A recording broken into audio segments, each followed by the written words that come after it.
This video is proudly sponsored by DigimonCard.io for all your Digimon card, deck building, deck list, card pricing, and discussion needs.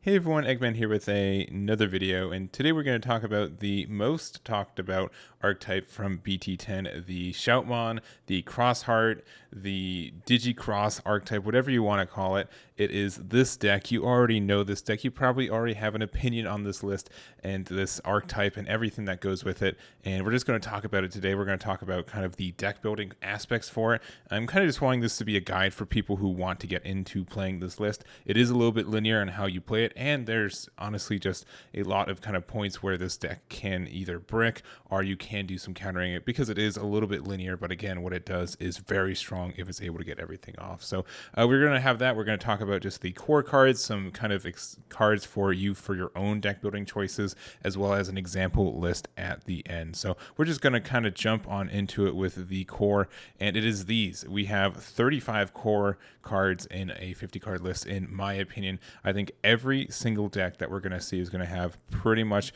this entire thing. The only thing I could see maybe missing is the Spearomon and maybe the X5s, but this is generically the minimum I find for this archetype. You need to have all these cards in it just to be able to make your Digicross lines and everything else with it, and it's not always easy to do that. I think that's something that people always overlook, that having to get 4 specific Digimon specifically for this Shoutmon X4 is not always going to happen. Obviously, there's a way to search it, to find it, and recycling them as well with the save mechanic, but it is something that is not always going to guarantee happen. And then for the X5 as well, I do like the X5 more than I thought it would. A lot of people are saying the X4 is the problem, but just being able to play, you could obviously play this guy for free and a security attack +1 and everything.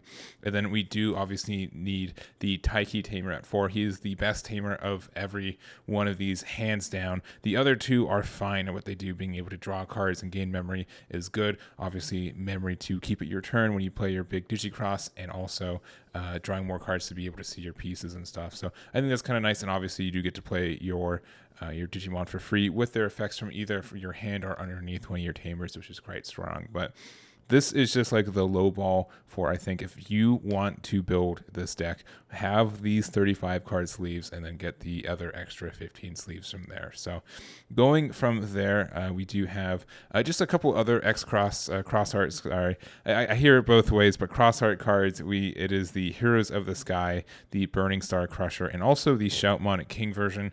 All of these technically do support the archetype, but I don't necessarily see these as much being played. So they are just kind of options. If you do like them, you should go for it. We do have Hero of the Skies being able to activate either security attack +1 or draw 2. I think both are powerful. But if you have an X5, you get to do both, which is kind of nice. It is going to be kind of tricky to do one of your Digimon security attack +1 and keep your turn with kind of how this deck works, but it is possible. And drawing 2 honestly is not too terrible for this deck either, especially because you do need that consistency sometimes. I wish that the security effect was literally either give one of your Xros Hearts security attack +1 into the next turn or draw 2 cards. But I'm guessing like if they just didn't want to put all that text onto one little security thing there. So I think that it's just adding to hand is okay, but that kind of is like the worst part about it. And then there's also Burning Star Crusher. Choose one of your level 4 or higher Digimon to Shoutmon. It's named. Delete one of your opponent's Digimon at DP less than or equal to the chosen Digimon. So that's fine. It's not. I don't know, it just seems expensive for what it is. Also, but the security is great, though. Like, reveal top 3 cards of your deck, add 1 card for Xros Hearts and its traits among them to your hand. May play 1 Taiki among them without paying its memory cost, and place the remaining at the bottom of your deck in any order. So getting that free cycle is kind of nice, but when you're already, like, just having a lot of security, like, if you'd rather, like, hit a Taiki off your security, right? But this helps you find a Taiki to play off your security, so, it's fine. If there's something that you need to get rid of something, you can. And I mean, if you are playing the Shoutmon King version, you can have this Shoutmon King version with Burning Star Crusher. To, let's say you have an annoying rookie that you have a hard time getting rid of, that would be a way to kind of do that. So there's some reasons it's fine, but I don't think it's super good. And then we have the King version, which is probably the most controversial card for it in just the sense of if it's good, should you use it? Is it a 2 of? Is it a 1 of? Is it a 0 of? What's the deal with it? So one, it is more copies of Shoutmon, which is nice. Unfortunately, the Shoutmon rookie in this archetype is the most important material for the card, right? Which is kind of stinky there. But on play, so essentially for 3, if you Digicross, you return 1 card with the Digicross requirements when you trash your hand, and when you would Digicross this turn, this Digimon may replace one of the Digicross requirements. So it just means it can be any of them, which is incredibly good, but it has to be on play, which kind of stinks. It does have Material Save 1, it does have Digicross 2 with it 2, and there is good. You can just use this Shoutmon with a regular Shoutmon. It will still have rush, so it's just a rush for 3 essentially, which is nice. So in case you don't have your whole chain or everything, that could be a potential option for you just to swing for game. And being able to recycle your old X4s or your old X5s can be good. I think he's fine. If you have him and you want to try it, I think 2 is probably the max I'd run with this guy, but he can help some consistency issues, and I think that is kind of worth looking at. And then also it just gives a plus 2k boost to your Shoutmons if it replaces any of the materials for there, and that's kind of good too. So I think this works better with the X5 just because it's 5 materials, but if you get all of the materials, you're able to make it cost 0, which is nice, but it is a little tricky to get him off sometimes. So next up, we do have I do just want to mention the Beelzemon stuff. The title's a joke, but it's a joke based off of, it's just not good. It's just, I've yet to see it be good.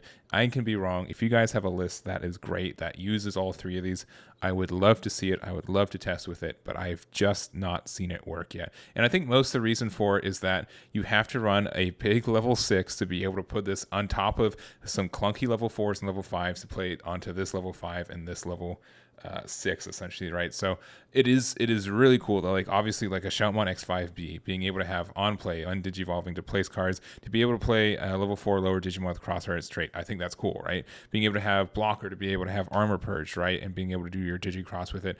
All of this seems really, really cool.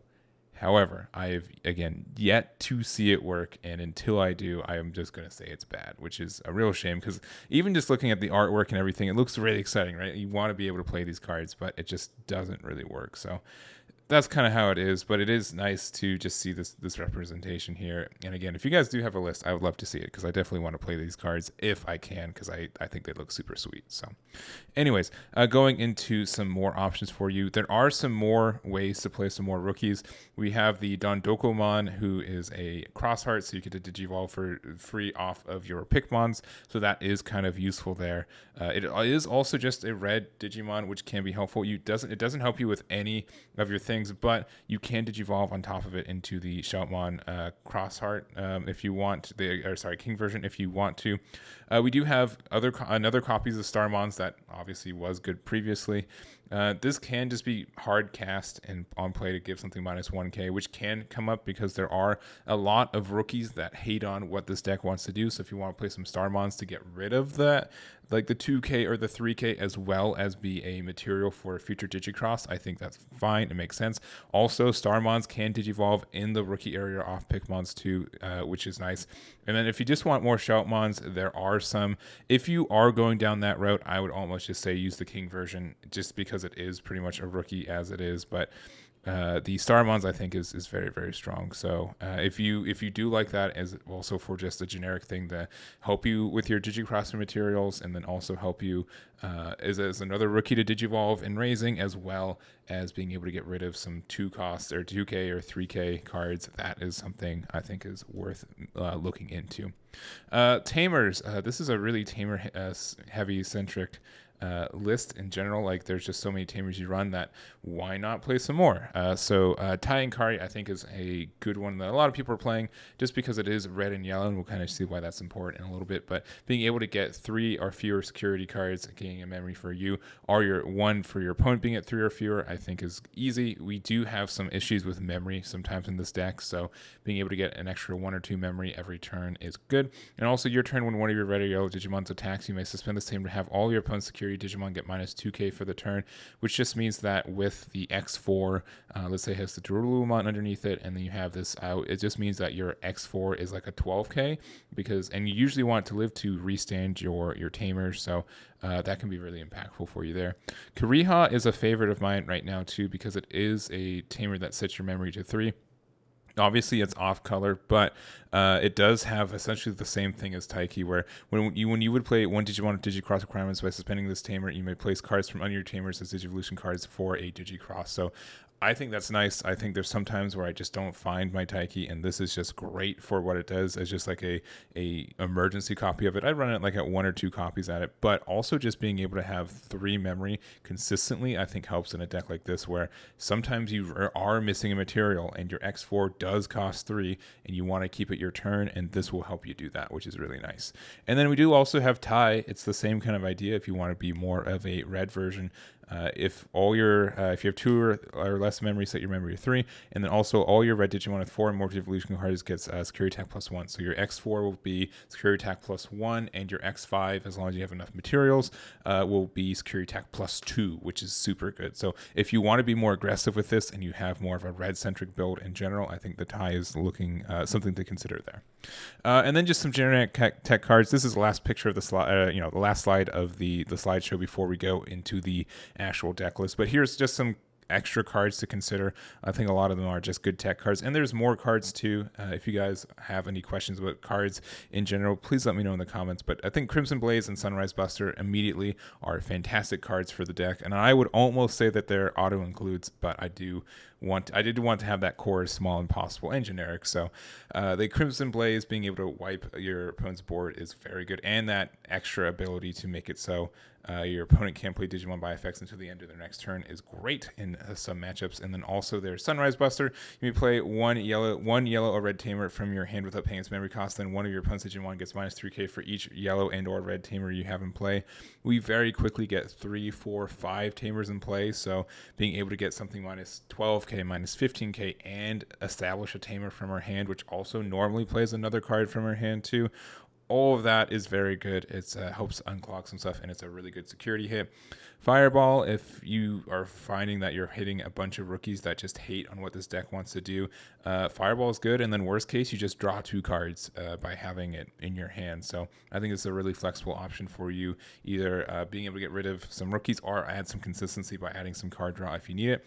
Pillowmon, if you're using Pikmons, you do need some more yellow rookies at times. So Pillowmon is good, and then all players can't play Digimon by effects. So it does affect you a little bit, but it will probably affect some other decks more. I don't highly recommend it, but it is something that I did want to consider here. And then also Death Axmon, because why not? Like this card is just busted. Like if you're able to establish it for cheap and clear your opponent's board, chances are they just lose the game because they have a 15k swing coming in every turn afterwards, and that's really good when you're playing against a deck that already has like a lot of rush plays and everything else. So enough about some tech choices. Let's go into our example deck list. And here is my example deck list. Again, like you're going to see this entire core here. I did bump up to a 4th copy of X5 because I like X5, honestly. I think he's great. And by and large, I think he's better than X4. Even like if you're just missing 1 material, it's still for 2 cost. A rush security attack +2 with blocker, and if you do have your Sparrowmon, it does get reboot, so it's a good mix of offensive and defensive power with it. I do like Crimson Blaze, and I do like Sunrise Buster in my builds. Just being able to have this flexibility with Crimson Blaze being able to be a board clear, and it's normally quite cheap for a board clear too, because your opponent's normally going to go wide, and they, like, oh, what's the issue? And if they have like a lot of hate cards, this is a really good way to get rid of all of them. And then Sunrise Buster, sometimes this can be really good for a like low hit there or a high hit, right? Unfortunately, it only hits 1 Digimon. It doesn't give you minus 3k across as many targets as you want.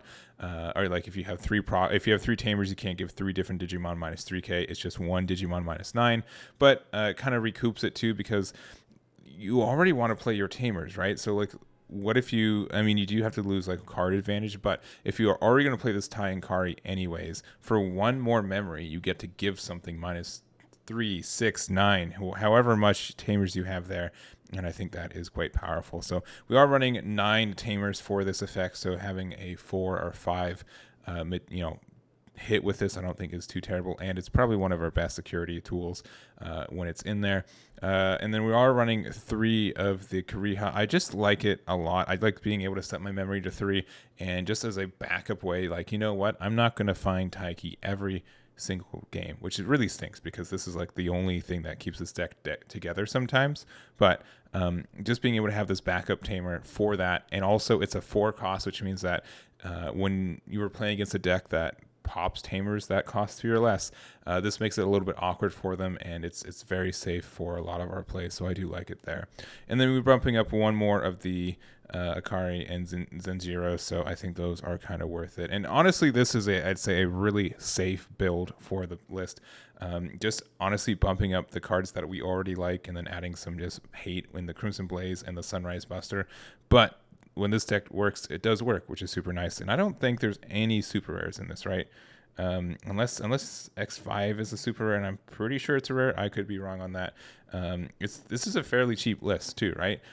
Being able to just play a bunch of tamers from the set, and then being able to play pretty much the whole line from it. I think it's I don't know, it's just a really strong list if it works, right? And that is the thing. If it works, it is strong. And if your opponent has a way to counter it, if they're able to interact with your tamers, or just in general, like the big thing about this is that you have all these sources underneath your cards and your Digicross cards, and then you put them back underneath your tamers when they go away. But that's only if they get deleted. So if they get returned to hand, if they get returned to deck, if they go to your security, right, you lose all of those materials. And I think that is one of the best ways to slow one of these decks down. Just make it so they don't get to keep recurring the cost of all of these Digicross Heart cards with the save mechanic and material save mechanic. But that is going to be it for me. I hope you guys enjoyed this video. If you guys have any questions, any cards that you're also considering running, or just anything else you need, please let me know. I'd be happy to answer in the comments. But again, thank you for watching. I do appreciate it, and I'll catch you all next time.